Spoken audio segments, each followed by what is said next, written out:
जय माता दी। नवरात्रि के 8वें दिन माँ शक्ति के 8वें स्वरूप महागौरी की पूजा की जाती है। इनका वर्ण पूर्ण रूप से गौर है, इसीलिए इनका नाम महागौरी रखा गया है। इनकी गौरता की उपमा शंख, चंद्र और कुंद फूल से की गई है। इनकी आयु 8 वर्ष की मानी जाती है। इनके समस्त वस्त्र और आभूषण आदि भी श्वेत रंग के हैं और ये श्वेत वृषभ पर सवार रहने वाली माँ 4 भुजाओं वाली हैं। इनके ऊपर के दाहिने हाथ में वर मुद्रा है और नीचे के दाहिने हाथ में त्रिशूल लिए हुए हैं। ऊपर के बाएं हाथ में डमरू तथा नीचे के बाएं हाथ में अभय मुद्रा लिए हुए हैं। इनके मन और मुद्रा अत्यंत शांत हैं। ये धन, धान्य और सुख समृद्धि प्राप्त कराने वाली महागौरी हैं। इनकी उपासना करने से जीवन में धन, समृद्धि और सुख वैभव प्राप्त होता है। आइए जानते हैं महागौरी का कौन सा मंत्र जप करना है। या देवी सर्वभूतेषु माँ गौरी रूपेण संस्थिता नमस्तस्यै नमस्तस्यै नमस्तस्यै नमो नमः। इस मंत्र का आप 108 बार जप अवश्य करें। आइए जानते हैं माँ गौरी को कौन सा भोग अर्पित करना है। अगर आप अष्टमी को कन्या पूजन करते हैं तो आप सुबह स्नान आदि करने के बाद कलश का पूजन करें और विधि विधान से माँ की पूजा करें। फिर उन्हें सफ़ेद रंग की पुष्प अर्पित करें।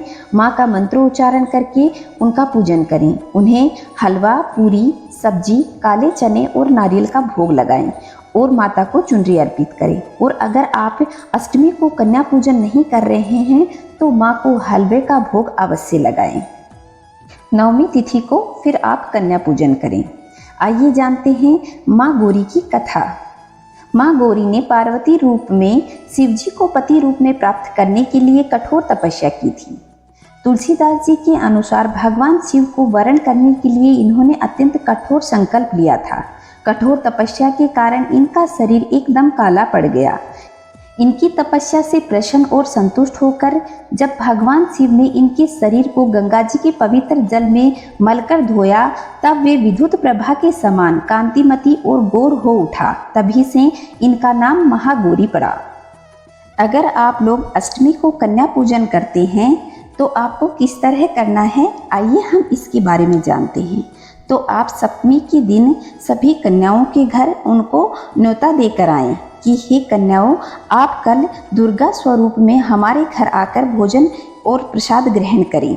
इस तरह आप उनके घर वालों को बोल के आएँ और कन्याओं को आमंत्रित करके आएँ।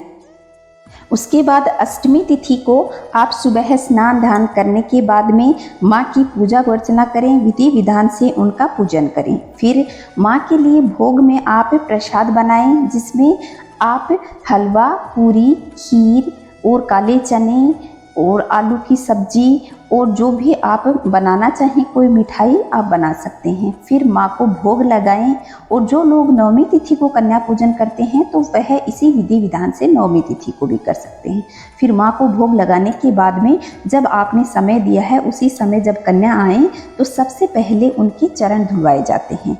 चरण आप धोने के बाद में उन्हें पोंछें और फिर माँ का भाव करते हुए, नौ दुर्गा का भाव करते हुए उन्हें अपने घर में बिठाएं और फिर उनको भोजन परोसें, उन्हें प्रसाद ग्रहण करवाएं।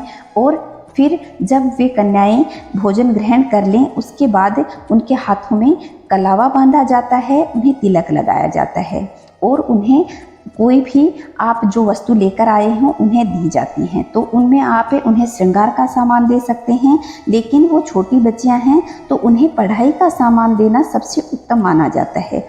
इसमें आप उन्हें नोटबुक, इरेजर, शार्पनर, पेंसिल या फिर कुछ और पढ़ाई का सामान दे सकती हैं। इस तरह आप कन्या पूजन करके अपने नवरात्रि का उद्यापन करें। जो अष्टमी को करते हैं वे अष्टमी को कन्या पूजन करें और नवमी को करती हैं वो नवमी को कन्या पूजन करके अपने नवरात्रि का उद्यापन करें और माँ से खूब आशीष प्राप्त करें।